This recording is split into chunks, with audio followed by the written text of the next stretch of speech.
Sejam todos bem-vindos.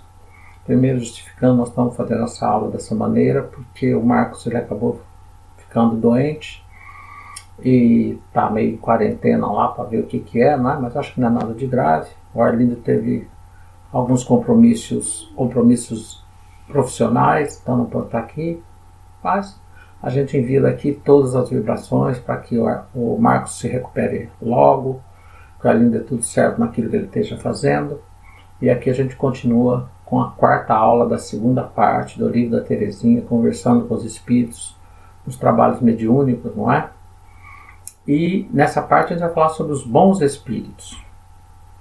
Antes da gente iniciar, oremos.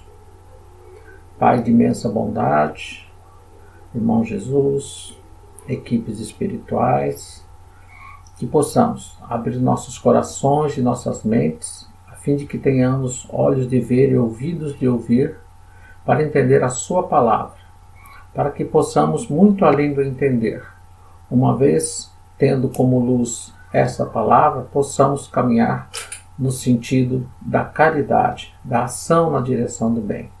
Se conosco, Senhor, nesses nossos bons propósitos. Dessa maneira, iniciando a aula de hoje, que nós estamos fazendo um formato diferente, pelos motivos que eu já falei ainda agora, não é? A gente não vai ler a aula, porque seria um negócio meio estranho estar lendo e comentando ao mesmo tempo. Então eu preferi fazer um resumo da aula, e a aula que vem, se Deus quiser, com toda a equipe presente, a gente já vai poder fazer nos moldes que a gente está acostumado, não é? Bom, os bons espíritos. Quem são os bons espíritos? Os bons espíritos são aqueles que têm qualidades morais e têm muita disposição para poder estar ajudando em tudo o que for necessário. E vários fatores eles trazem um bom espírito aos trabalhos mediúnicos, não é? Então, obviamente nós estamos falando dos trabalhos mediúnicos, como é que se processam, né? Primeiro, pode ter amizade com alguém, ser um familiar de alguém. Eles têm sempre interesse no aprendizado. E também poder estar junto com os médiuns por algum motivo de poder melhorar e se melhorar as condições de cada um. Tudo isso leva os bons espíritos a irem aos trabalhos mediúnicos. Mas a gente não está falando de qualquer bom espírito. A gente está falando dos bons espíritos que fazem parte da equipe espiritual, dos dirigentes espirituais do trabalho. Então, quem são esses espíritos que vêm às sessões mediúnicas a fim de colaborarem na estrutura do trabalho? Obviamente, as equipes espirituais, elas têm trabalhos específicos a serem feitos durante uma sessão mediúnica, com finalidades específicas. Daí se chamar de equipes espirituais ou dirigentes espirituais, né? Qual que é a função de um dirigente, da equipe da dirigente espiritual? Primeiro, ele dirige todo o intercâmbio espiritual entre desencarnados e encarnados durante o trabalho mediúnico. Também, eles selecionam quais serão as entidades que deverão se manifestar naquele trabalho. Não só qual entidade, mas através de qual médium. Os médiuns, já comentamos em aulas anteriores, que a mediunidade ela varia de 0 a infinito, né? Então, são várias sensibilidades, vários padrões fluídicos, várias sintonias mentais, capazes do médium poder sintonizar cada uma delas, de acordo com seus potenciais. E isso é totalmente individual, não dá para fazer diferente, né? Então, quando a equipe espiritual vê que uma entidade tem condições de começar um trabalho, ou continuar um trabalho, ela vai escolher que médium que vai poder dar vazão àquele pensamento daquela entidade. E isso é trabalho da equipe espiritual. Também podemos entender que, embora muitas entidades elas venham mais ou menos tranquilas, né, por recurso da própria equipe espiritual, que já pode ir selecionando e trazendo, existem outras que precisam serem buscadas. E a equipe espiritual faz isso. com seus recursos, seus equipamentos e os trazem para a sessão mediúnica. Obviamente em trabalhos mais específicos que a gente chama de trabalho de desobsessão. Tem uma diferença entre um trabalho e outro, que vai ser motivo de explicação em outro momento. Então, eles ainda têm o controle da comunicação desses espíritos. Os dirigentes espirituais, a equipe espiritual ali presente, vai segurando a entidade, vai controlando as manifestações, quantas manifestações, quem manifesta, aonde manifesta, quem é essa entidade, essas questões todas vão sendo controladas pela equipe espiritual. Assim, eles conseguem assegurar a segurança e a ordem dos trabalhos mediúnicos. Veja a importância da equipe espiritual, né? E além do que, eles têm um direcionamento das entidades para, primeiro, está acabando ali a comunicação, e aí nós vamos fazer o quê? Essa entidade vai para assistência, que já está bom, né? Outra vai ser liberada, porque ainda não chegou o momento dela, então as equipes espirituais vão ver para onde que elas vão ser encaminhadas, se forem encaminhadas, respeitando o livre-arbítrio das entidades.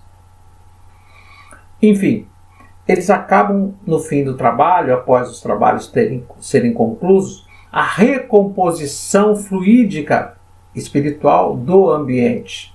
E até a recomposição dos médiuns também, quando necessário, uma questão espiritual, de sintonia mental, né?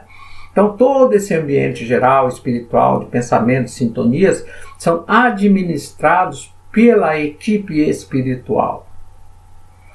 Por isso, que muitas vezes, se não tiver o concurso da equipe espiritual, não devemos nem começar um trabalho mediúnico. Porque ele pode sair do controle rapidamente. Nós não temos condições de saber o que acontece no mundo espiritual, porque nós ainda estamos sob o véu da encarnação. Daí as motivações da equipe espiritual estar sempre presente, e ela sempre está presente quando os trabalhos são bem direcionados, com bons propósitos, com bons objetivos de caridade, de autoburilamento, de burilamento das entidades, sem interesses materiais. Essas equipes estão sempre dispostas a ajudar. E elas se envolvem nos trabalhos. Então, as questões materiais que envolvem um trabalho mediúnico, uma sessão mediúnica, ele tem dois pedaços. O pedaço tido como as questões espirituais, que são trato da equipe espiritual ali presente, e as questões materiais, que são do dirigente do trabalho. A questão de horário, a questão do tamanho dos diálogos, a questão de sair de controle o médium, as questões ambientais, de estar higienizado, da luminosidade do trabalho, luminosidade no sentido mais físico, das lâmpadas mesmo, né? Quando luminosidade eu tenho, a hora de iniciar, a hora de acabar, isso tudo é questão do dirigente encarnado. E todas as demais questões, que aliás são as mais importantes, são tarefa da equipe espiritual. Daí a importância que se tem em saber que aquela equipe está presente ali, tanto para o início, meio e fim dos trabalhos. Mas às vezes existe alguma confusão quanto a chamar de protetor, guia, mentor, socorrista. Quem são essas entidades? Obviamente, todas fazem parte da equipe espiritual ali presente. Por definição, nós vamos tentar mostrar ou falar sobre cada um desses aspectos. O mais rápido que a gente conseguir falar, só um passando assim, porque já foi visto em outros momentos. Mas, por exemplo, o protetor. O espírito protetor, ele é, em primeira hipótese, uma entidade, um bom espírito, obviamente, né? Tem mais ou menos a função daquilo que se chama de anjo da guarda, em outras denominações. E ele tem um nível moral muito razoável, não é um espírito puro, não é um espírito superior, é um espírito mais ou menos no nosso nível, que consegue intuir-nos nos caminhos da vida do dia todo, do nosso cotidiano. Esse é o nosso protetor. Olha, não vai por aqui, vai por ali, cuidado com isso, cuidado com aquilo. A gente também aceita se quiser, nós temos o livre-arbítrio, mas ele está ali porque nos ama por algum motivo. Pode ser por um motivo de outras encarnações, pode ser um espírito familiar, pode ser alguém que nos foi simpático em outras encarnações, que pegou como missão nos dirigir nessa encarnação. Este é o chamado espírito protetor. Tem também os guias mediúnicos. Guia mediúnico, diferentemente do protetor, ele não está conosco todo o tempo. Ele vai estar conosco durante os trabalhos mediúnicos, durante as manifestações mediúnicas, nos orientando, nos colocando à disposição, conversando conosco a respeito do que vai acontecer nos nossos desdobramentos, nos trabalhos espirituais. Também são entidades, bons espíritos, com uma boa qualidade moral, extremamente disposto a ajudar, que fica o tempo todo trabalhando conosco nesses trabalhos mediúnicos, né? Então, a gente falou agora do espírito protetor, que é do dia a dia, o guia mediúnico, que é aquele que vai nos ajudar nas comunicações mediúnicas, e também tem o mentor. Já o mentor já é um bom espírito de segunda ordem, né? Ou seja, é uma entidade que já tem um preparo moral muito bom e tem também um preparo intelectual capaz de administrar todo o trabalho, não só num grupo, como em vários grupos. E os mentores das casas espíritas, de todos os tempos, em particular das casas espíritas, não é? Eles têm total capacidade de poder influenciar no meio, pelas suas técnicas, pelas suas condições morais, intelectuais, conhecimento da espiritualidade, não é? E isso faz com que ele consiga trabalhar todas as mentes ao mesmo tempo. Esses são os mentores espirituais. E também temos os socorristas, que são aquelas entidades que ainda estão no caminho. Todos eles são, quando falamos em bons espíritos, estamos a falar de qualidades morais e estamos a falar de disposição na ajuda. São aqueles que vão fazer o trabalho da enfermagem, vamos chamar assim, né? Aquele que pega, que leva, que lava, que limpa, que coloca, que conversa, não é? Ele vai trazer essas entidades a fim de que sejam socorridas. E daí o nome de socorristas, aquelas que são indicadas pelos mentores, pela equipe espiritual, que já podem serem buriladas nos trabalhos mediúnicos. Essa é a equipe espiritual de bons espíritos que fazem parte do trabalho mediúnico. Seria de bom tom falar, né, que às vezes protetores, guias, mentores se manifestam em sessões mediúnicas. Necessariamente eles não precisam se manifestar em todas as sessões mediúnicas, né? Por quê? Eles têm muito trabalho, muitas ocupações, e se tudo está em ordem, simplesmente encerra-se o trabalho e está tudo certo. Não há necessidade de que ele venha o tempo todo falar. Mas, em particular, os mentores espirituais, eles são curtos e são muito objetivos na sua fala. O mentor espiritual, e é próprio de entidades que tenha mais luz, não é? Em função deles terem que baixar seu nível energético para poder se manifestar entre os encarnados, ele tem um tempo muito pequeno para se manter nesse trabalho. Então ele tem que ser reto e curto e objetivo, e toda a sua palavra ela é muito profunda, ela toca profundamente os corações. Tem muitos ensinos ali, não é? Então quando a gente vê que é um mentor que é muito prolixo ou coisa do gênero, a gente tem que olhar com outros olhos, não é? Como qualquer manifestação, seja do protetor, do guia espiritual, de algum socorrista que porventura venha a se manifestar, mesmo do mentor espiritual.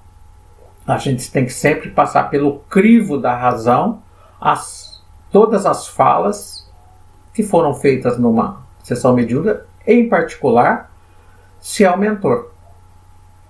Mentor normalmente não necessariamente não precisa de nome. Vimos na aula 4 da primeira parte do livro da Terezinha que a gente conhece as entidades pela natureza que elas têm.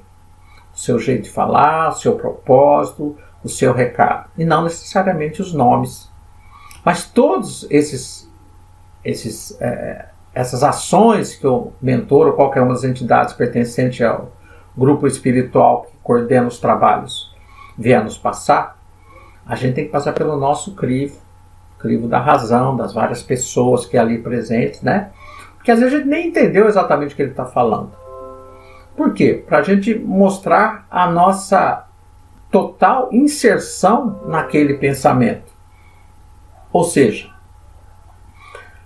os espíritos, quando se manifestam, o que a gente tem que atendê-los? Em que?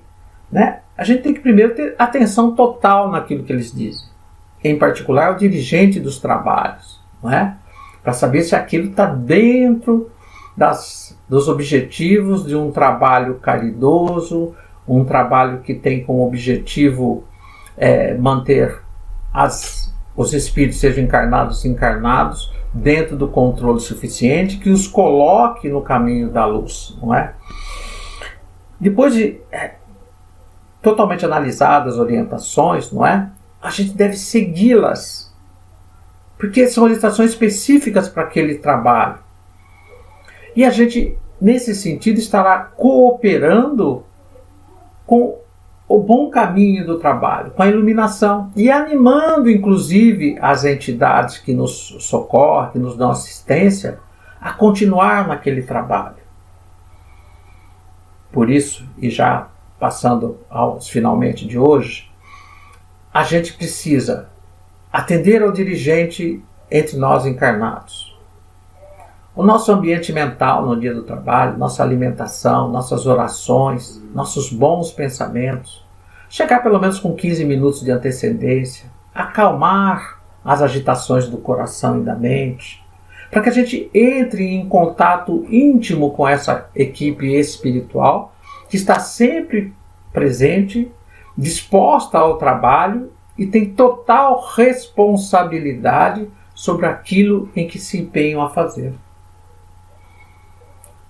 Portanto, a nossa parte é a menor das partes. Necessária, sim, mas a menor das partes. Que nós consigamos, dessa maneira, preencher todos os nossos vácuos de moralidade. Que nós consigamos buscar dentro de nós o melhor da nossa essência para fazer com que as entidades que ali compareçam sejam totalmente ajudadas. E todos aqueles encarnados que estão no trabalho mediúnico possam sair confortados e tranquilizados pelo bom ambiente mental e as sintonias que ali foram feitas. As equipes espirituais, no fim dos trabalhos, eles já fazem todo o equilíbrio do ambiente. Eles já buscam todas as questões que possam atrapalhar o dia a dia daqueles membros daquela equipe. Assim, só nos resta agradecer. Agradecer ao Pai Celeste, ao Irmão Jesus, às equipes espirituais, que é o motivo da nossa conversa hoje, por tudo que fizeram por nós, que fazem por nós. E que nós consigamos, através da nossa dedicação, nossa disciplina, nosso foco, buscar sempre o caminho da luz. O Mestre já dizia: eu sou o caminho, a verdade e a vida. Ninguém chega ao Pai sem mim. Eu sou a luz da terra. Aquele que vem comigo não caminhará nas trevas. E nós, tendo acesso à palavra do Mestre, à codificação kardeciana, temos certeza que estamos no caminho adequado. E entendendo cada uma dessas definições, cada uma dessas observações, com certeza colocaremos em prática, e colocando em prática, estaremos colaborando com a espiritualidade. Afinal de contas, hoje estamos aqui, mas nosso estado natural é o estado da espiritualidade. Dia desses estaremos lá. Portanto, amigos, agradeço a atenção, Agradeço a disponibilidade de hoje e com certeza para a semana os amigos estarão conosco, tanto o Marcos quanto o Arlindo, para que a gente possa então retomar as aulas. Os maus espíritos é o motivo da próxima aula, que se manifestam em situações, né? Depois a gente vai ter a aula dos espíritos sofretores e perturbados, e finalmente os obsessores. Estejamos em paz, sigamos no caminho da luz. Sei conosco, Senhor, hoje e sempre. A paz esteja conosco.